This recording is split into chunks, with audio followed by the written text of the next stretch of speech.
Okay, so in this video, we're going to cover section 4.4 and 4.5. 4.4 is on laws of logarithms. We're going to look at various laws and properties of the log function that we introduced in the last video. And a lot of these properties are going to be familiar, perhaps, or they're going to resemble some other properties or laws we've seen, namely those for exponents. So when we multiply exponential functions of the same base, it amounts to adding the exponents themselves, and that's because the reason for this similarity is because the fact that the logarithm is just the inverse of the exponential function. So they won't be the properties aren't identical, but they'll be very similar. Share my screen. One note. No, not that one. So as I said, this is 4.4.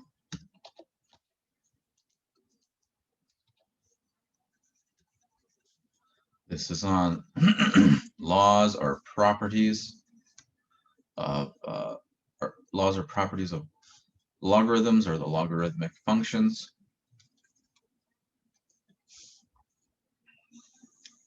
So this will be pretty short because the properties are pretty straightforward, and they are they're pretty straightforward, and there aren't too many of them. There are some applications in this section, but I don't think they're terribly interesting. You can look at them if you'd like. They're not. I'm not gonna give you homework on them, at least. So we have a few laws. So the setup first is that we take some positive number a. Oops.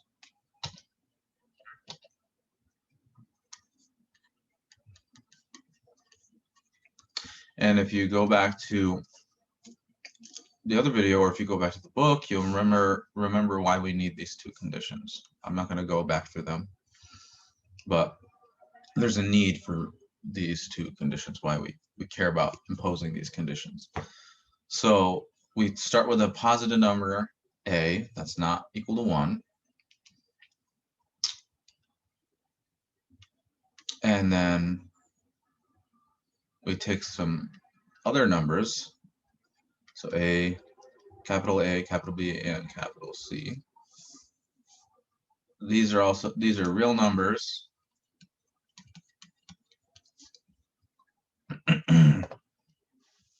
These are real numbers with capital A and capital B being positive. So C can be any real number, and B can be any real positive number.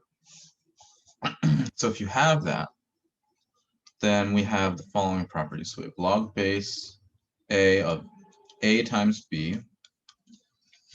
So provided that both A and B are positive, which will guarantee that the product is positive, and therefore we can take the logarithm.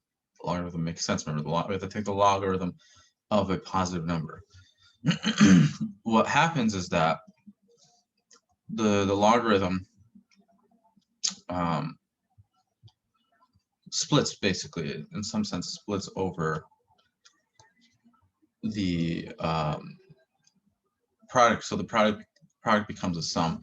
And this is actually, interestingly, so I might have mentioned some more, on certain occasions, I mentioned some connections that this stuff has to more advanced mathematics, or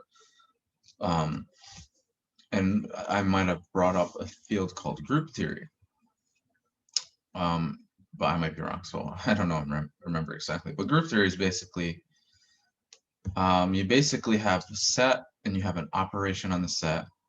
In other words, a way of multiplying elements in the set in such a way that you can talk about like inverses of elements. And so the set together with this operation, this binary operator, gives you what's called a group. So for example, if you take real numbers, non-zero real numbers, and multiplication, that's a group. Or if you take real numbers with addition, that's a group. And then you can talk about groups being similar. Actually, I do think I talked about this. I talked about the example of matrices, right? I said you have, yeah, I talked about functions and then how we talk about specific kinds of functions in group theory. So you have integers. Remember, these are, you know, all the negative counting numbers. So -3, -2, -1, 0, 1, 2, 3. And then I talked about matrices of the following form. You had, was it 2 by 2 matrices. One's on the diagonal. You have a number n on the off diagonal, and n is a integer. And I said that so the integers with addition is a group, and then these 2 by 2 matrices with matrix multiplication, which I defined in that one video. I don't remember which video it was. Matrix multiplication. So these 2 by 2 matrices with matrix multiplication forms a group. And you can, if you're really interested in exactly what a group is, you can look that up on Wikipedia. And then I talked about how you can actually define a function from these. So you just define, I'll just say it in words, but the function is that you send a number. So yeah, I'll just write it down. So the function is that you send a number n to this matrix. So you just put that integer n in the off diagonal, and you can show things like if you add two numbers and then you look at the result over in the matrices, that like they agree in some sense. And this is what I said. This is an example of an isomorphism of groups. It says that these two groups, integers with addition and 2 by 2 matrices of this form with multiplication, they're very similar. And this right here actually, this first property of logarithms actually says that also. It says that if you look at positive numbers and then you look at all real numbers, I think all real numbers, yeah. Yes, all real numbers. So you look at the positive numbers with multiplication, and then you look at the real numbers with addition. It basically, this here says that the logarithm is an isomorphism between positive real numbers with multiplication and real numbers with addition. So this is one way of, I mean, you don't need to know this really or understand exactly what I'm saying, but just for those interested, you can just kind of skip this part 2 now. For those who are interested in what's, you know, the inner workings of what's going on, this equation right here basically says that these two objects, these two sets with these operations, you know, multiplication over here, addition over here, they're isomorphic in this group theory sense that came up before when we talked about integers and these 2 by 2 matrices.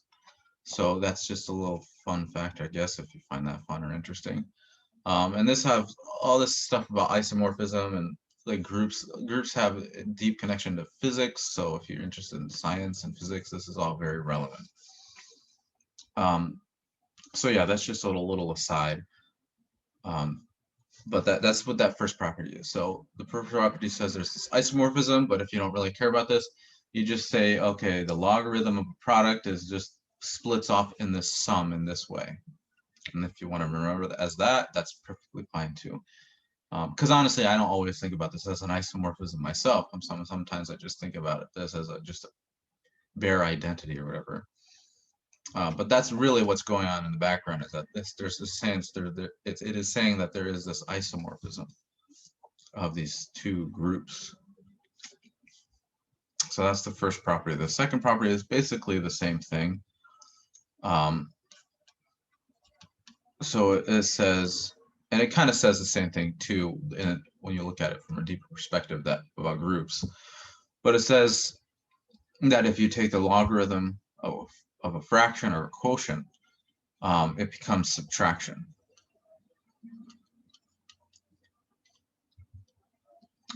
So it kind of the logarithm distributes in a sense over multiplication and division. So multiplication becomes addition, division becomes subtraction. And the last one is a property about exponents. So if you take log base a of a to the cth power, remember c is just any number, so a and b have to be positive, but c is any number. It's the same thing as just, you can kind of, in some sense, bring this power outside, and it becomes multiplication. So these are the three basic properties. Any other properties that you come across will probably, you can deduce from these. And these are easy to prove themselves. They're a little tedious. It is a little tedious to prove them, but they're not too bad. There's a proof in the book, actually, of each property or each law. If you're interested in looking at them, you can. I won't bother going through it. But we have these three properties. So the setup is that A is lowercase a is a positive number that's not 1. A, B, and C are real numbers, but A and B have to be positive, these capital letters. And the first one says that if you take the log base A of a product, the product becomes a sum in this way. So just be careful about how you're using these laws. And then the deeper meaning, or the inner working of this, basically says, or what this says from a deeper perspective, that there's this isomorphism between these groups right here. And then the second one is that if you take log base a of a fraction, this quotient a over b, the division becomes subtraction. You just subtract off the logarithms. And then the last one is the exponent. It's like an exponential law for logarithms. It says that if you take log base a of capital A to the c power, you can just bring this power down. Bring the power. So this is multiplication right here. So let's look at just a couple examples, and then I think that's all for this section, and then we'll move on to the next section, where we're going to use these laws to solve equations involving logarithms and exponential functions. So this is example 1 in the book from section 4.4. So we have example A. So the first one is the following. We just got we're asked to evaluate and simplify as much as we can. So we can use, so according to the first property, we can combine this into a single logarithm. We get 2 times 32. And then this becomes 2 times 32 is 64. And here now we've used all their laws, and we're just going to, well, actually, we're going to use one more law, but first we want to rewrite 64 as 4 to the 3rd power. And now we're basically using the definition of a logarithm, the fact that the logarithm is the inverse function. So right here, what's going on? So these are just, we're just using laws and arithmetic of exponentials. This step right here, we're using the fact that when you take log base a of a to the x, these a's in a sense cancel out, and you get x back. So this is basically the definition. Remember, the definition of logarithm is that it's the inverse function of the exponential function. So these 4's will cancel out to give us 3. So now part B. Part B is the same thing. We want to evaluate and then simplify as much as possible. So now this is we're gonna use law or property 2. So we have subtraction of these logs. And notice, I just want to point out that you have to make sure that the base of the logarithm is the same. So for example, you can't do something like, so like say we have log base 2 of x and then log base I don't know, 4 of y. You can't combine these anyway. I don't want to even write the equation because it won't make sense. But if you have a sum like this, you can't, there's no way you can use, there's really no way at this point that you can combine these unless you do what's called a change of base. And that I will introduce in a little bit.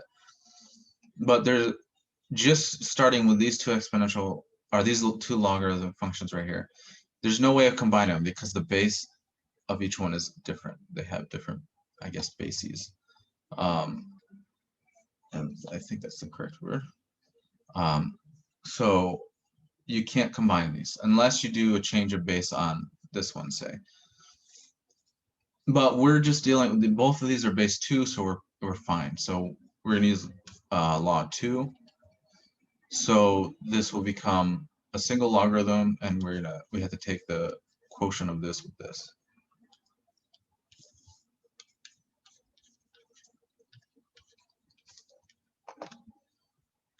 So 80 divided by 5, I think is what's that, 16?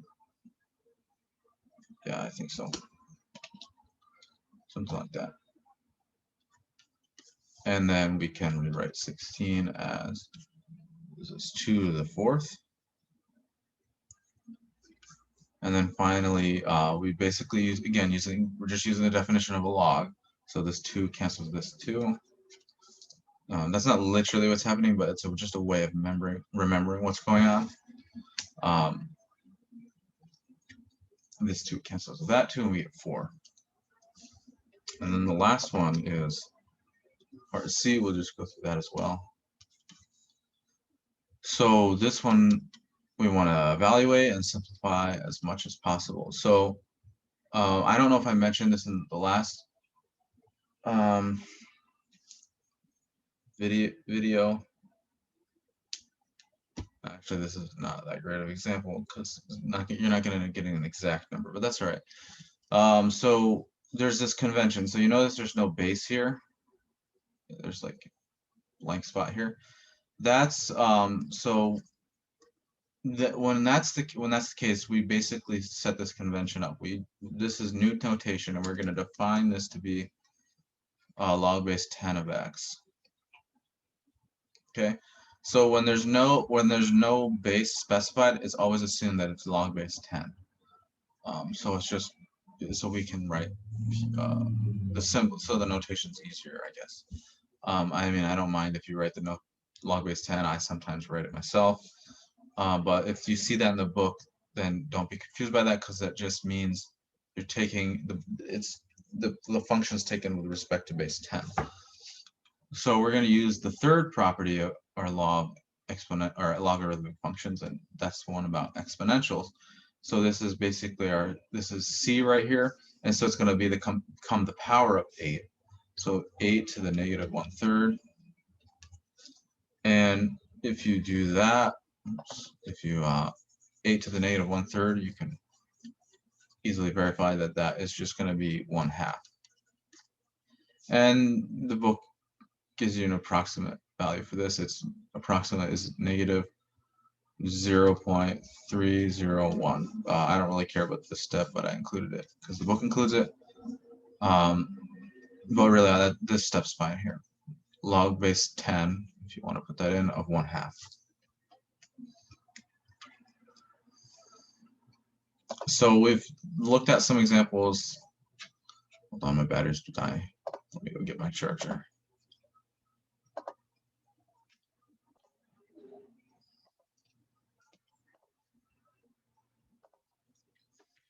As I was saying, we looked at examples where we have some combination. We're adding or subtracting logarithms. Now we want, and then we want to combine them into a single logarithm. And now we want to look at examples where we start with a logarithm and we want to expand it or expand it as far as we can. So this is example 2 in the book.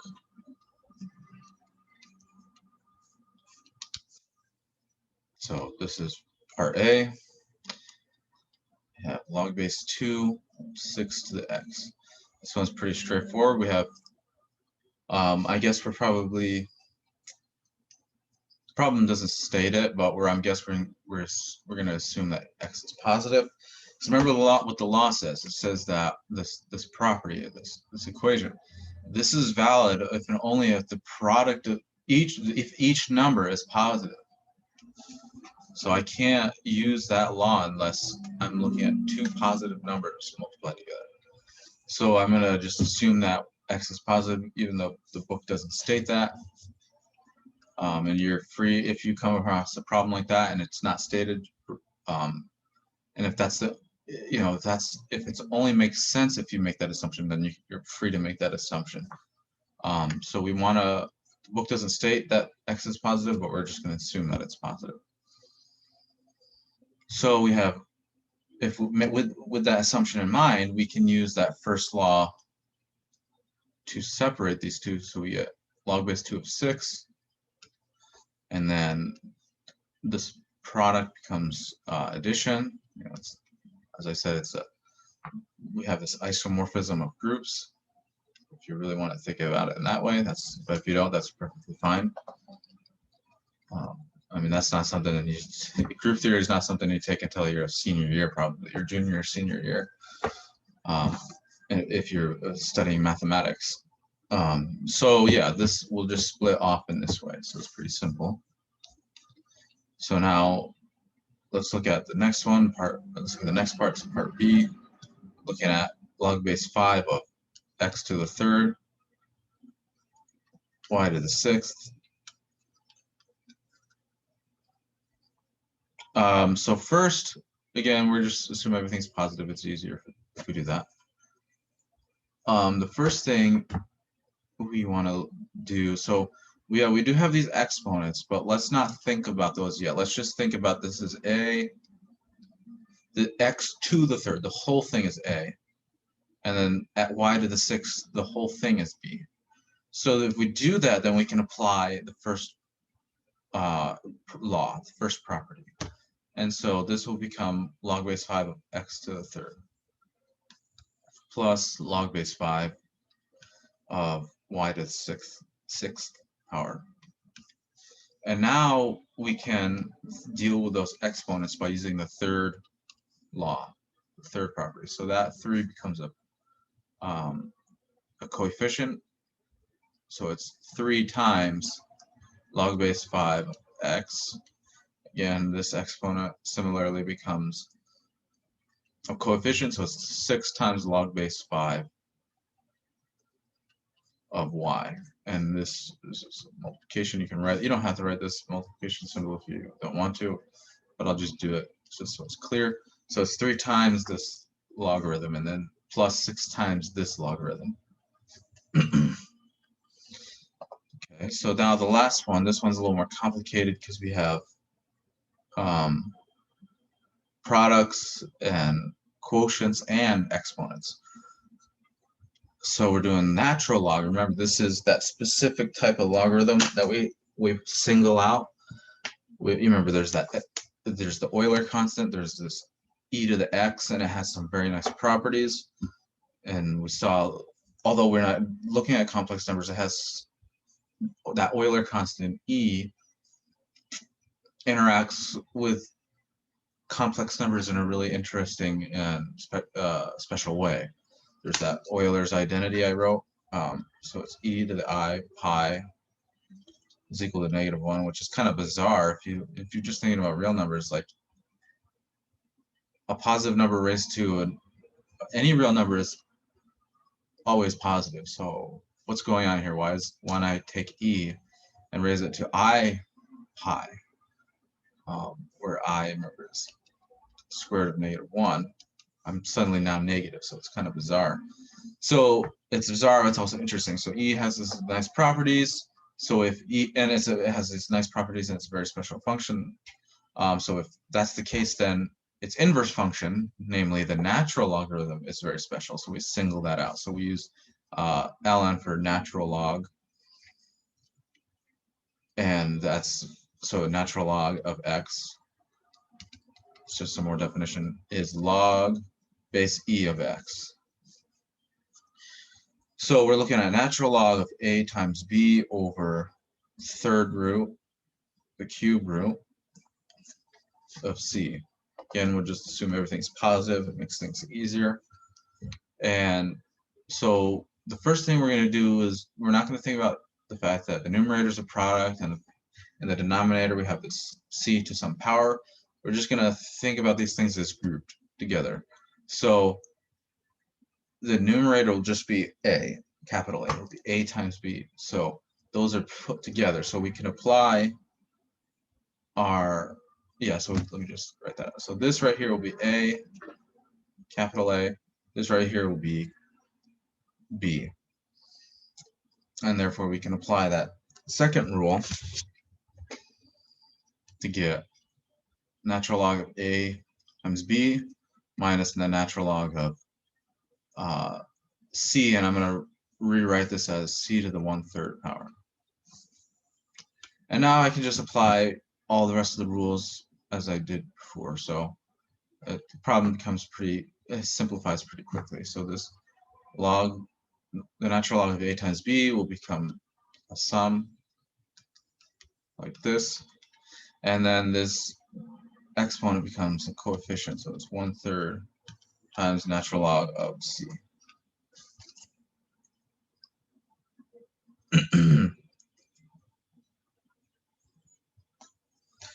So that's that. There's some more examples where the examples are a little more complicated. I'll let you go through those. They're not too much more complicated, but they're similar. So if you have, of course, if you guys ever have questions, just email me your questions. If you need to meet, we can set up a Zoom meeting. So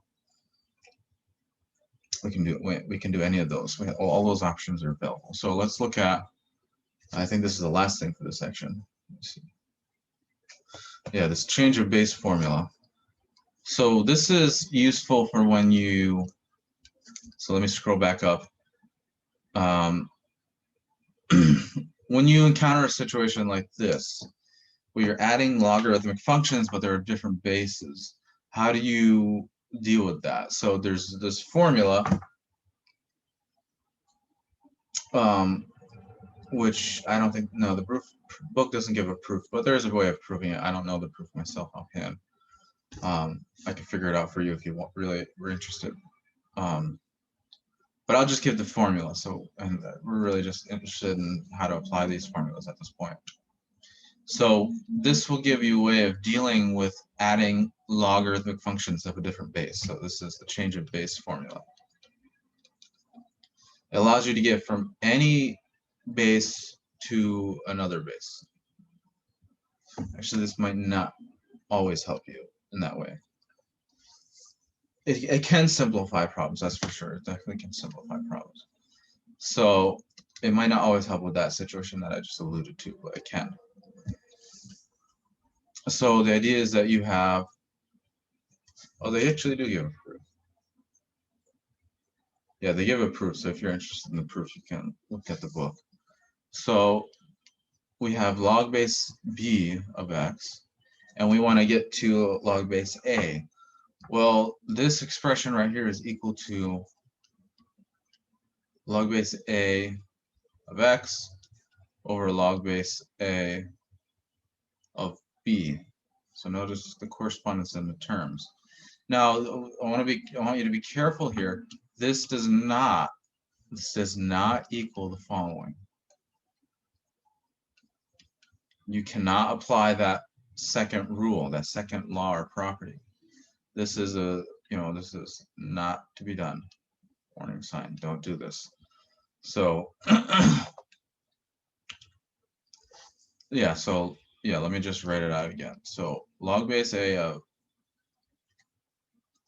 x over log base a of y does not equal log base a of x minus log base a of y.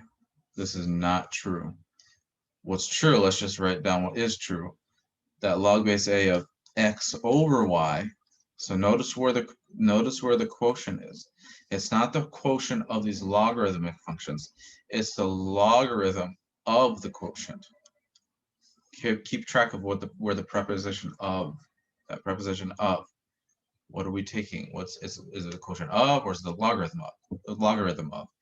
So the true property, the true rule, the true law, the law that is actually valid, is that the logarithm of the quotient is the difference of the logarithms.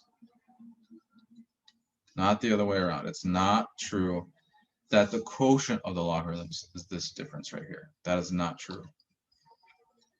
So you want to be careful here. This is the right one right here, check mark.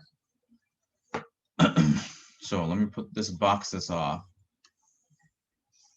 So this right here is true. Log base a of x is equal to log base a of x divided by log base a of b. That's true, but I just want to point out that we don't have this identity right here. Or what I wrote this down here. We don't have this identity right here. You got to be very careful, because every semester I see people do this. So make sure you don't do this. So this is a helpful formula. It can help simplify certain problems, or in some cases it might help you add two different logarithms, add logarithms of different base, which have different bases. So you keep this formula in the back of your head. I might assign a problem or two on it, and that's, I think, the end of 4.4. Yes. So now we're going to move on to 4.5.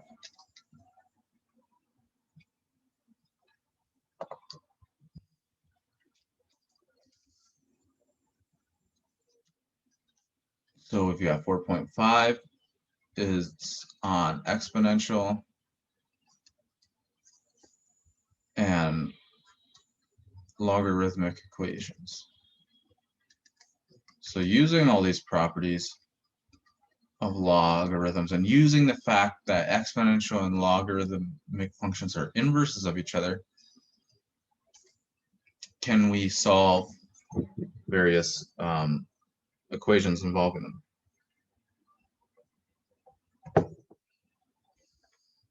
So there's an exponential equation is basically, I mean, it's pretty straightforward. What it is, it's you have an equation with a variable, and the variable occurs as an exponent. So a very simple one might be something like this, and you're asked to solve for a and x in terms of y, or y in terms of x. That doesn't really matter. So something like, I don't know, let's just not even use, well, x and y. Let's do this. Something like this. Maybe that's an exponential function. All right, that's an exponential equation. And one of the key properties that we're going to use about the exponential function is that it's injective. Remember, or it's one-to-one. So if you have a function, and if you have a function and you know it's injective, so function f, we don't really care about the domains and the codomains at this point, but it's injective. If it's injective and you have f of x is equal to f of y, that immediately implies that the inputs have to be the same, right? Remember, that's what it means to be injective, or one-to-one. It says that if you look at x and y, and you look at their outputs, and if their outputs are the same, then x and y actually have to be the same. Or equivalently, if you take two different outputs and you look at f applied, or if you look at two different inputs and you look at f applied to those inputs, you'll get different outputs. It's another way of thinking about injective functions. Well, if you remember, for example, the graph of the exponential function, you'll see that it satisfies the horizontal line test, and therefore it's injective. So an equation like this can be solved pretty easily. You just use that fact. So in our case, let's say, actually, let's just ignore this right here for a second. Let's be a little more precise. So suppose our function, we write a function as this. F of x is equal to x to the a. This is injective, or one-to-one. And this equation right here says f of x is equal to f of x squared plus x. Well, if that's the case and we know that f is injective, it means, which we do know it's injective, it means these inputs have to be the same.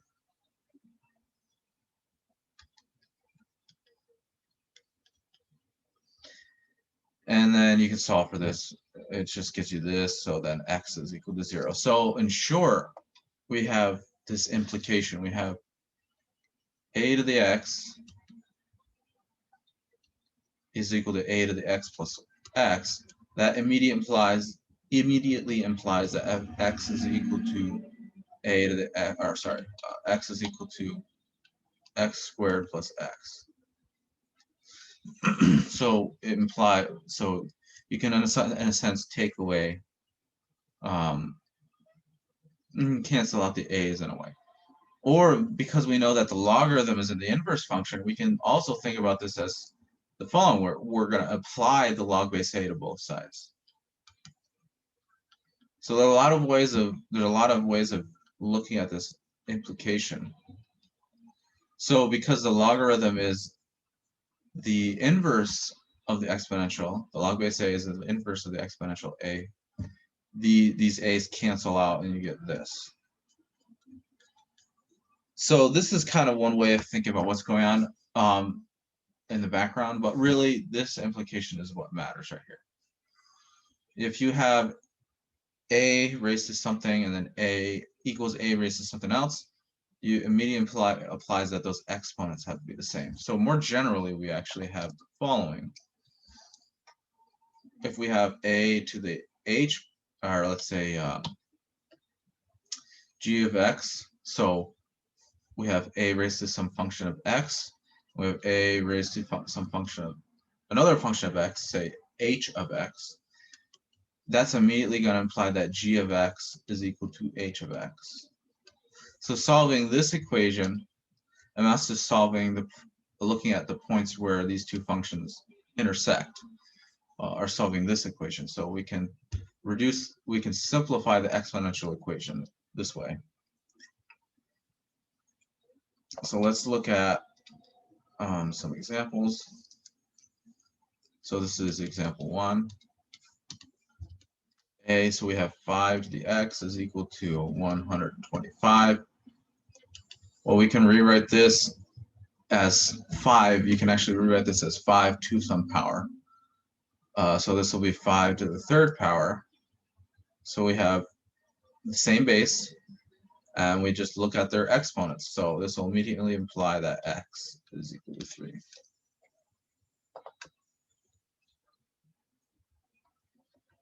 So now part B, we have 5 to the x. This one's actually looks harder, but it's actually easier. We don't have to rewrite it. In this one, we had to rewrite 125 as 5 to some power, and then use the properties of the exponential function. This one's easier. Everything is already written in base 5, and then we use the things that we discovered above to just immediately conclude that the exponents have to be the same. So we're using the fact that the exponential function is injective. So this simplifies to x is equal to 1.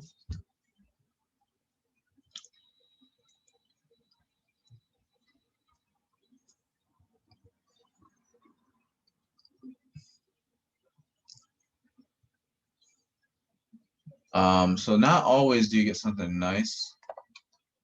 Oops.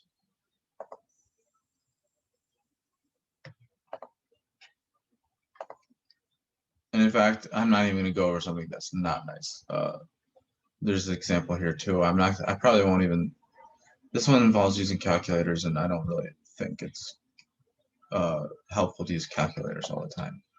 So let's see. What are some other examples in here? Oh, this is a good one right here. So this one looks complicated, but it just requires a trick. So we have this equation and we want to solve for x. So this one looks like it's going to be really complicated, but it's actually not that bad. We just got to use some properties of exponential functions. So if you look at this right here, we have this 2 right here. Well, we know that 2, if you have a product of exponents, then it becomes like an exponent of an exponent, right? So this will become e to the x squared minus e to the x minus 6. And if you stare at this long enough, you should see that this is actually a quadratic equation in disguise, right? This will be more evident if I do the following. If I introduce a variable. So I'm going to define y to be e to the x, okay? If I do that, I can substitute in y into the equation, and I'll get y squared minus y minus 6. And this just is a quadratic equation, right? This is actually not too bad to deal with. We've dealt with these before. And I can factor this, right? So I can factor this as y, what is this? Y minus 3 times y plus 2. And this will imply that y is equal to 3, or y is equal to, or sorry, y minus 0 is equal to, y minus 3 is equal to 0, or y plus 2 is equal to 0. And then we get, I'm going to solve for y and then plug whatever y is, what I define y to be. I'm going to plug back I'm going to plug that back in. So I'll get e to the x is equal to 3, or e to the x is equal to negative 2. Now this one, don't be fooled by this. This will not give you any solution. Why? Because e to the x, oh, that's not working.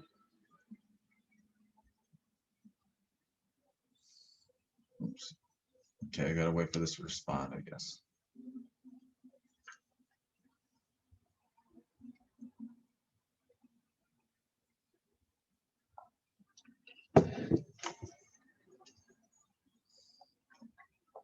Okay, not sure why this is not working. Oops. Oh, it just crashed. Okay, there we go. Sorry about that. So don't be fooled by this second equation right here. This does not give you a solution, and the reason why is that e to the x is always positive for every x that is a real number. And not necessarily complex numbers, as we saw. That's the Euler identity.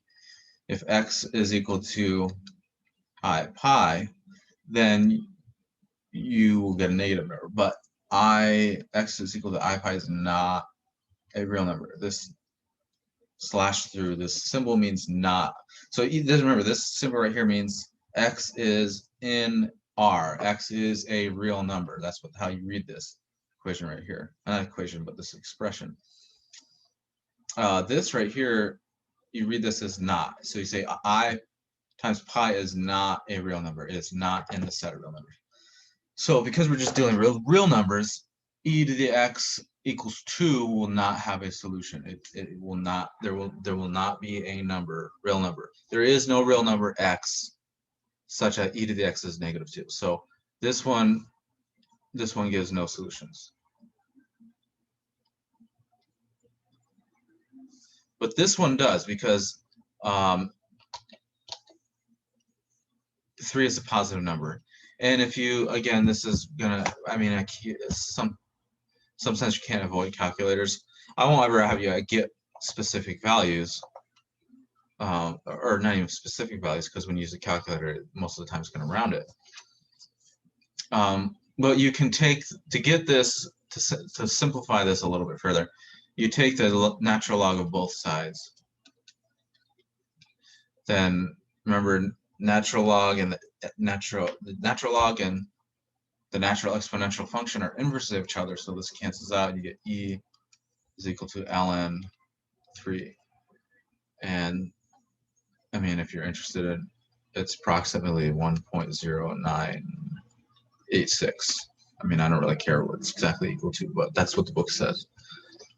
So that's how you, so yeah, let's go back over this. So the idea is that you have if you can get this step right here, then you're pretty much home free, because this hopefully will trigger into your mind, like, or make you think, or induce you to think, quadratic equations. And then once you recognize this second equation as a quadratic equation, then you can do this substitution right here. And it's good to get in the habit of substitutions, especially if you go into calculus, because when you do these things called integrals, which are just basically finding areas under curves, you'll need to do, you need to do a lot of different types of substitutions to simplify these integrals. So getting used to doing these substitutions is very important. So yeah, once you recognize that this is actually just a quadratic in disguise, do this substitution, and then substitute y in, factor it, and then solve for x, but make sure that you actually get a solution, a real solution. Now, you don't have to once you get comfortable doing these substitutions, you don't have to do this every time. So you can actually, if you want, you can kind of skip a step. You don't have to do the substitution. So let me run through it really quickly without the substitution. Maybe, really mathematics, if you can't get something on the first try in mathematics, don't be disheartened or anything. There's no reason to be, because doing mathematics, you don't have to be even brilliant. I'm not brilliant, that's for sure. It's just about doing the same thing over and over and over and over. Once you realize that, then you can become good at mathematics. Because to be honest, like you guys started, you guys starting pre-calc in college, actually started further in math than I did when I started college. Like I didn't care about mathematics at all. Now I'm doing the PhD. I was just going to study music, and that was it. And then I took some math classes, but I started really low because like I was awful at mathematics. I didn't really care about it at all. But then I took a college course in mathematics, and then kind of became interested, and then I started studying physics, and then kind of went back and forth between physics and math. But if you don't understand something on the first try, don't be disheartened. If you don't feel like you're brilliant enough, don't be disheartened, because it's not about necessarily being brilliant. It's about being persistent, and so a little bit of creativity, and you need to be a little bit creative in doing math. You need to be able to think outside of the box. And it's just about doing this over and over and over. And you got to have a little bit of a passion for it, of course, because you won't want to do it over and over. But once you realize that it's not about being this incredibly brilliant person in order to do mathematics, you'll actually save yourself time, because then you get in the habit of like, okay, I just need to look at this. I'll look at this problem for 10 minutes, and I'm not going to like kill myself by looking at it for an hour and just poring over this math problem and trying to understand it. But you just look at it for 10 minutes, I don't understand it. And maybe later in the day you look at it again. And then once you get all this stuff in your brain, because you're just looking at it over and over and over, now your subconscious is working on it, and then it just clicks eventually. So you actually end up saving yourself more time by looking at this stuff repeatedly. And so once you've done that, for example, for this problem, you can skip, say, this substitution step and just do the following. So if you don't see this immediately, that's okay. You just got to keep looking at it. And that supposed mathematical brilliance, in quotation marks, will come later on. You will become brilliant if you just persist and just keep doing this. And so you can just do this step, and then you can just realize, oh, this is a quadratic, and you can factor it like this.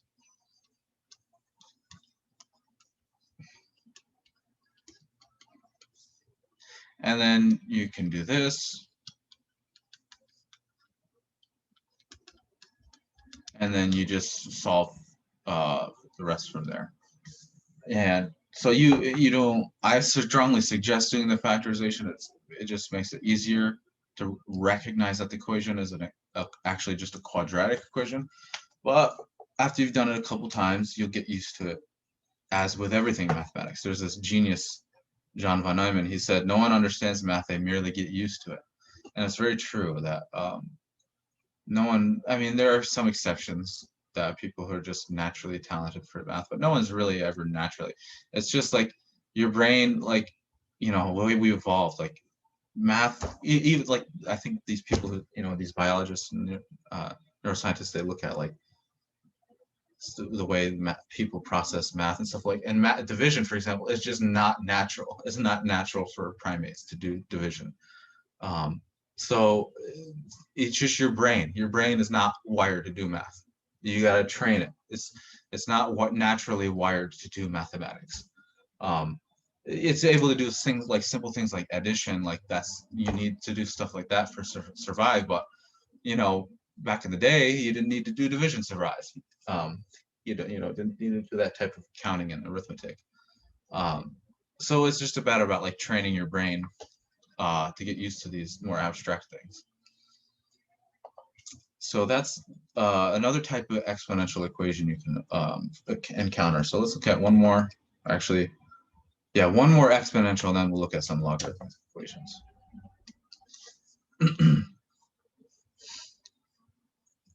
So this is example 6, and we have the following. So we have 3x times e to the x plus x squared e to the x is equal to 0. So, you know, you should immediately see that we have, you know, we're taking a sum of two terms, and not immediately, but maybe it will eventually come to you. But we're taking these two terms and we're adding them together, and we should see that they have some common terms, right? Like especially this exponential, that one should really stick out, that we have e to the x in both terms. So perhaps we can factor, and that's exactly what we're going to do. We're going to factor this expression as much as we can. So the first thing we can factor out is e to the x. So let's do that. So we have 3x, so the e to the x will go on the outside, so we get 3x plus x squared is equal to 0. And then we can actually factor once more. We can factor out x. So we have x e to the x times 3 plus x squared. No, sorry, not x squared, just x. So first of all, since e to the x is never 0, we can divide by it, right? For every x, you can plug in any x here and it will never be 0. So that means we're allowed to divide by e to the x.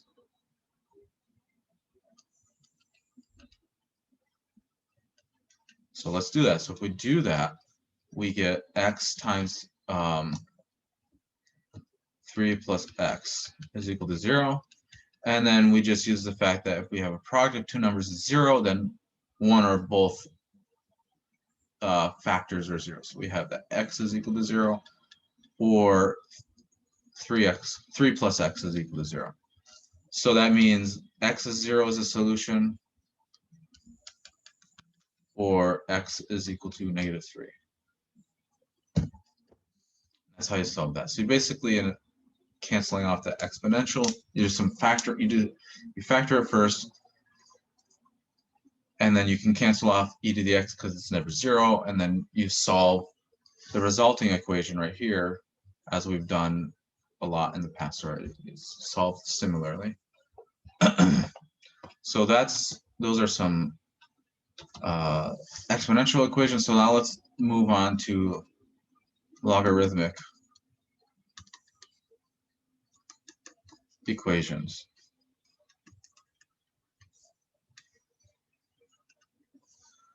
So we're going to use the same principle. A lot of these equations are going to be solved using that principle I mentioned above, or that property really of the exponential function, namely that it's injective. Well, the logarithmic function is also injective, and that's because, for example, its graph satisfies the vertical line test, and there's a lot of different ways of thinking about that.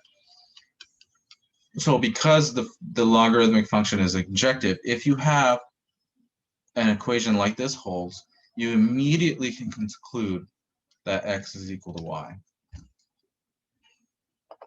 So let's look at some examples using this. So we have, this is example 7.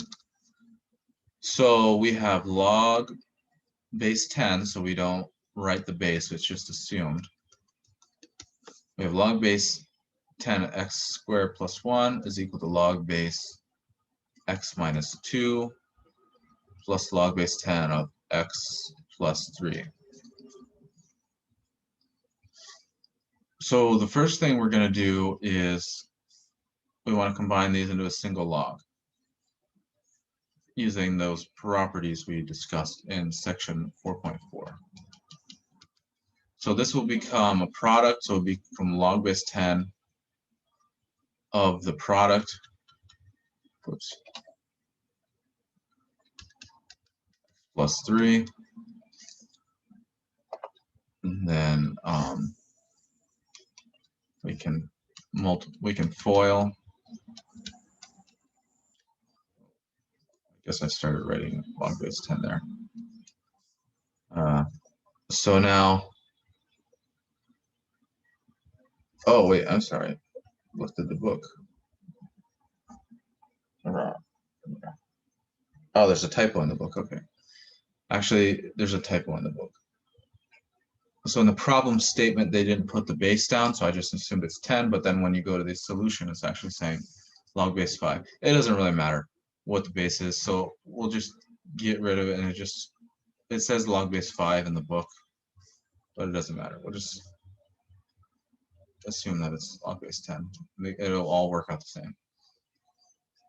So if you FOIL this, you get x squared, x times 3 gives you 3x, but then you have minus 2x, so that will give you x, and then 2 times 3, but there's negative, so it gives you negative 6.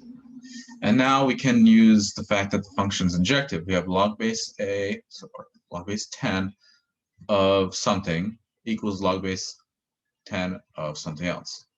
So we can use the fact that this function is injective to conclude that x squared plus 1 is equal to x squared plus x minus 6. So the x's cancel. Then I can move the 6 over to this side. So I can add 6 to both sides. And that will give me 7 is equal to x.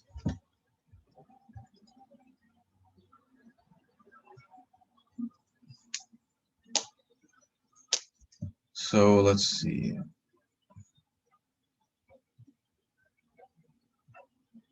All right, I think we maybe have 1 or 2 more relevant examples. There's a lot more many more examples in the book, but we won't go through them all.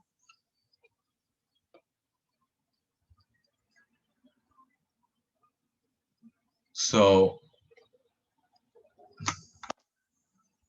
this is example 8.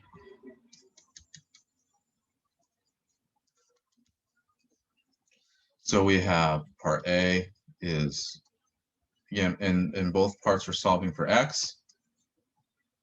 And so part A is the natural log of x is equal to 8. And this might be it might be helpful to recall what this actually means and substitute the actual definition in. So this means log base e of x is equal to 8. And if you go back to the definition of log, remember it's the inverse of the exponential. This is equivalent to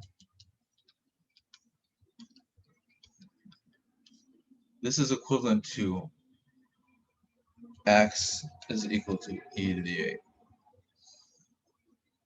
So remember what the log is. It's the number you have to raise.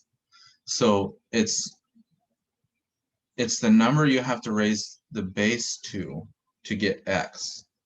So if we're saying the log base e of x is equal to 8, that means that if you raise e to 8, the 8th power, you get x. So that's why these two are equivalent. That's basically one definition of the log. It's the number you have to raise the base to. So in this case, the number is 8. And you raise, it's the number that you raise the base 2 to get this number, x. So e raised to the 8th power gives you x.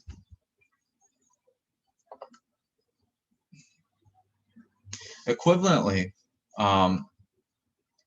another way of just saying it is like, oh, I'm going to use the fact that the exponential function is the inverse of the log. So I'm going to raise both, I'm going to like so-called exponentiate the equation, quotation marks. So this is exponentiating. I don't know if I spelled that right. Exponentiating the equation. So it'll be e log base e of x is equal to e to the 8th power. But e and log base e cancel to give you this. So that's another way of thinking about that. Or it's just you read what the equation says. It says the logarithm is that number you raise the base to. So you raise e to the 8th power to get this number x. Both ways are valid. So next, let's look at part B. So part B is the following. We have log base 2 of 25 minus x is equal to 3. So again, you can either exponentiate both sides, take 2 to this and 2 to this, and then cancel out the logs. Or you can just use the fact that